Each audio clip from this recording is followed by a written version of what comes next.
محمد رسول الله محمد الحمد رسول لله وكفى وسلام على عباده الذين اصطفى أما بعد فأعوذ بالله من الشيطان الرجيم بسم الله الرحمن الرحيم فاذكروني أذكركم واشكروا لي ولا تكفرون صدق الله العظيم وصدق رسوله النبي الكريم اللهم صل على سيدنا ومولانا محمد وعلى آل سيدنا ومولانا محمد وبارك وسلم رب اشرح لي صدري ويسر لي أمري واحلل عقدة من لساني يفقهوا قولي. حضرات محترم، سب سے پہلے تو میں آپ حضرات کا شکر گزار ہوں کہ مجھے یہ سعادت نصیب ہو رہی ہے کہ میں آج آپ کے اسٹوڈیو میں آ کر کچھ چند باتیں دین کی کر رہا ہوں. مجھے آج جو موضوع ابھی راستے میں بتلایا گیا ہے وہ یہ ہے کہ ہم اللہ کو کیسے پائیں. یہ اتنا واقعتاً حقیقتاً پیارا موضوع ہے، دل چاہتا ہے کہ اس پر ایک لمبی بات بھی کی جائے. وقت تھوڑا ہے، میں انتہائی اختصار کے ساتھ چند باتیں جو ٹو دا پوائنٹ ہے کہ ہم اللہ جل شانہ کو کیسے حاصل کر سکتے ہیں، کیسے راضی کر سکتے ہیں، اس کے بارے میں ہمیں قرآن اور حدیث کیا معلومات فراہم کرتی ہے وہ میں بیان کرتا ہوں. یہ آیت جو میں نے تلاوت کی ہے دوسرے پارے کی آیت ہے، جس میں اللہ جل شانہ کا ارشاد ہے فَاذْكُرُونِي أَذْكُرْكُمْ، تم مجھے یاد کرو، میرا ذکر کرو تو میں تمہارا ذکر کروں گا. یعنی تم میری اطاعت کرو، میری بات کو مانو تو میں تم پر اپنے انعامات کی بارش کر دوں گا. آج ہمارے لیے سب سے بڑا مسئلہ یہ ہے کہ اللہ ہم سے ناراض ہو گیا ہے، اللہ جل شانہ ہم سے خفا ہے، شامت اعمال میں ہم بری طرح پھنس گئے ہیں. لیکن میں آج آپ کو یہ بتلانا چاہتا ہوں کہ پروردگار عالم سے انسان کو کبھی مایوس نہیں ہونا چاہیے. مایوسی اسلام میں کفر ہے، کبھی نہ گھبرائیں اس بات سے. ہم مانتے ہیں، اقرار کرتے ہیں بڑے مجرم ہیں، گناہ گار ہیں، بہت گناہ گار ہیں، لیکن ان ساری باتوں کے باوجود اللہ نے ہمیں ایک کلمے کی دولت عطا فرمائی ہے. یہ جو ہم پڑھتے ہیں لا الہ الا اللہ محمد الرسول اللہ، یہ اتنی بڑی اللہ کی نعمت اور دولت ہے کہ اس کلمے کی برکت سے اللہ جل شانہ ذرا سا ایمان ہمت کرے، تھوڑی سی جرت دکھلائے تو آپ یقین کریں بڑی بڑی منزلیں ہماری آسان ہو جائیں. آج ہمیں سب سے بڑی بلا اور مصیبت جو ہے اور شیطان حملہ آور ہوتا ہے وہ حقیقت یہ ہے، وہ ہمارے گناہ ہیں. خوف آتا ہے، ڈر لگتا ہے کہ اس منہ سے ہم میدان محشر میں جائیں گے، کیا حساب پیش کریں. میرے شیخ میرے پیر حضرت ڈاکٹر عبدالحی عارفی رحمۃ اللہ علیہ کا ایک جملہ یاد آیا. فرمانے لگے کہ اگر میدان معاشر میں اللہ جل شانہ یہ تمہیں کہہ دیں کہ چلو میں تمہیں جنت دیتا ہوں، لیکن ایک شرط یہ ہے کہ تمہارے جتنے بھی اعمال اور کرتوت ہیں اس کی فلم تمہارے ماں باپ کو بھی دکھاؤں گا، تمہارے اساتذہ کو بھی دکھاؤں گا، تو پھر سوچ لیں انسان کا کیا حال. بہرحال میں یہ سمجھتا ہوں کہ اب ہم نے خدا کو پانا کس طرح ہے، خدا ہمیں کس طرح مل جائے. شارٹ کٹ راستہ یہ رکھیں آپ اپنے سامنے. ہمارے اکابر صوفیاء کا ایک مشہور جملہ ہے، اپنی خواہشات پر قدم رکھو، اگلا قدم جنت میں ہوگا. پہلا قدم آپ ان خواہشات کو دباؤ، فیصلہ کر لو کہ کلمہ طیبہ پڑھنے والا مسلمان یہ اللہ سے اس قرارداد پر سائن کر رہا ہے کہ اللہ جی میں بات مانوں گا تو آپ کی بات مانوں گا، بات مانوں گا تو جناب رسول اللہ صلی اللہ علیہ وسلم کی بات۔ اب ہمارا حال ہر آدمی کا اس کے سامنے ہے، اپنا مراقبہ، اپنا محاسبہ، صبح سے شام تک کے اعمالوں کو آپ دیکھ لیجئے تو بڑی گھبراہٹ ہوتی ہے، بڑی گھبراہٹ ہوتی ہے۔ لیکن میں آپ کو آج ایک حدیث قدسی سناتا ہوں، بارہا آپ نے سنی ہوگی۔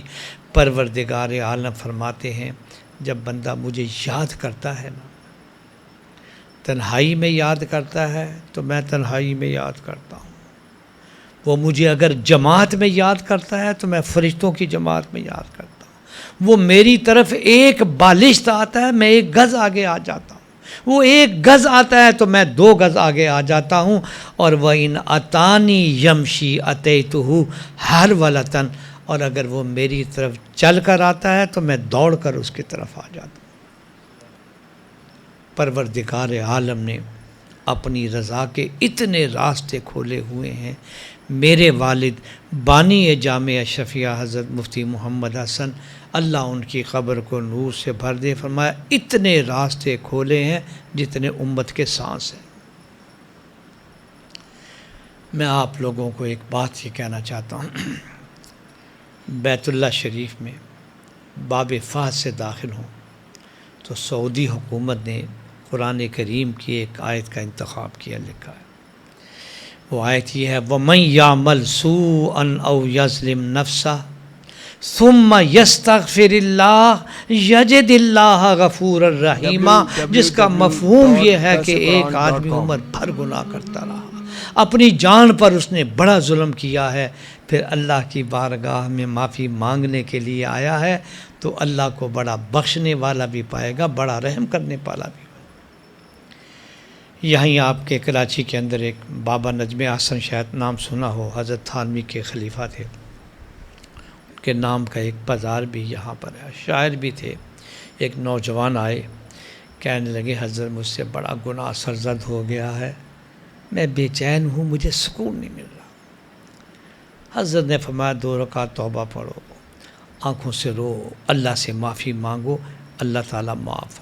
اگلے دن پھر آیا، کہنے لگا حضرت مجھے سکون نہیں مل رہا ہے۔ حضرت نے ایک شعر کہا، مجھے اس شعر سے بڑا نفع پہنچا ہے، آپ کو بھی وہ سناتا ہوں۔ شیطان مردود ملعون جو مایوس کرتا ہے انسان کو، حضرت نے عجیب شعر پڑھا، فرمانے لگے یہ آہوزاری جو ہے نا، رونا اللہ کی بات، اس کو معمولی نہ سمجھنا۔ تو شعر یہ کہا دولتیں مل گئی ہیں آہوں کی، دولتیں مل گئی ہیں آہوں کی، ایسی تیسی میرے گناہوں کی، ایسی تیسی میرے گناہوں کی۔ اللہ، میرے والد صاحب رحمۃ اللہ علیہ کے پاس بھی ایک صاحب آئے، بڑے پریشان تھے، بڑے پریشان تھے گناہوں کی وجہ سے، ایسا شیطان نے مایوس کیا ہے۔ انہوں نے کہا میرا جی چاہتا ہے میں خودکشی کر لوں، اپنے آپ کو مار لوں، وہ بھی حل نظر نہیں آتا ہے، اور اس قدر طبیعت کے اندر خوف طاری ہے، میں دریا میں چلا گیا، فلاں چلا گیا، سکون نہیں آ رہا۔